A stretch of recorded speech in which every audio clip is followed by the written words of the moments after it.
Hey everybody, this is Erik Halterman of RotoWire.com here with another batch of fantasy baseball waiver wire pickups.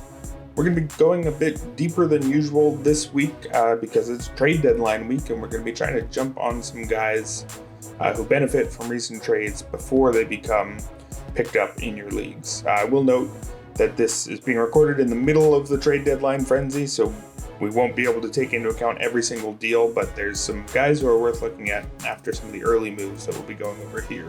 Let's start with Nationals potential closer Kyle Finnegan. Finnegan got the Nationals' first save opportunity Thursday against the Phillies after Brad Hand was dealt to the Blue Jays that same day. And the most important factor for who's going to close for a team is who's already closing.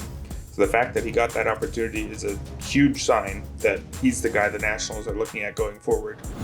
He's not really anything special. Had a 2.92 ERA in his 24.2 inning debut last year at age 28.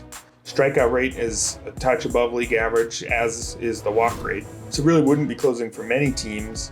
But again, he's the guy the Nationals are turning to, and their other options don't seem all that appealing. Except for Daniel Hudson, who has a 2.20 ERA and a 37.8% strikeout rate. But by the time you're listening to this video, I think there's a very high chance he's been traded. Of course, if he's not, he's probably the guy to grab. For another save speculation guy, I would look at Mariners reliever Paul Sewald. Sewald looks like Seattle's top closing option after Kendall Graveman was traded to Houston. And he was already actually stepping into the role. He has 4 saves this season, all of which have come in the month of July. Sewald really wasn't notable at all prior to this season, 5.50 ERA in nearly 150 big league innings.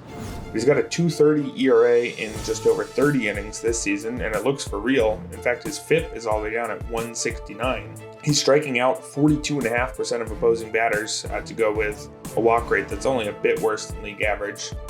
There is a worry here that he can't keep the ball on the ground. 28% ground ball rate is quite poor, but in a place like Seattle, you can afford to be a bit more homer prone because the park suppresses home runs. The top alternative for the Mariners is probably Drew Steckenrider, who does have 3 saves this season and a 2.08 ERA, but his strikeout rate's down at 27%, so he's a lot less dominant this season, making Sewald look like the top option. Also on the Mariners, and affected by that same Kendall Graveman trade, is Abraham Toro, the infielder they got from the Astros. Toro has been on a tear recently. He homered in his last 2 games for Houston and in his first 2 for Seattle. He was never an elite prospect, but he's a pretty good one. Doesn't necessarily have standout tools, but he's got the potential for above average contact and power and maybe even speed. Toro doesn't yet have great career major league numbers, though he does have an above average batting line this season. He's also still just 24, and in 131 games at the 2 highest levels of the minors, he's hitting .327 with a .954 OPS. So that bat definitely looks like it's not far off and is already coming. Most importantly for Toro, he goes from a situation where he needed an injury to open up playing time to one where he really should have plenty of opportunities to start. And his first start for the Mariners Wednesday, he played second base and hit 5th in the lineup. So he's a guy who has interested many people for a while. He just needed an opportunity, and he's getting that opportunity now down the stretch for the Mariners. For another infield option, take a look at Pirates infielder Rodolfo Castro. Castro looks like he's emerging as the team's starting second baseman after Adam Frazier was traded to the Padres. Castro is also not an elite prospect, although his main weakness is his poor approach, and if that leads to not many walks at the big league level, that's only a minor impact for fantasy purposes outside of leagues that use on-base percentage. He's also still just 22, so he has plenty of time to improve on that.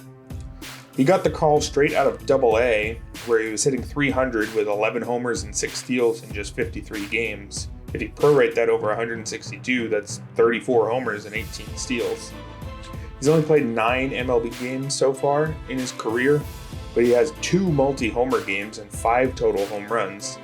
He's also striking out just 21.7% of the time in that tiny sample, which again isn't super predictive given how small it is, just 9 games, although that looks a lot like his 20.1% strikeout rate at Double-A.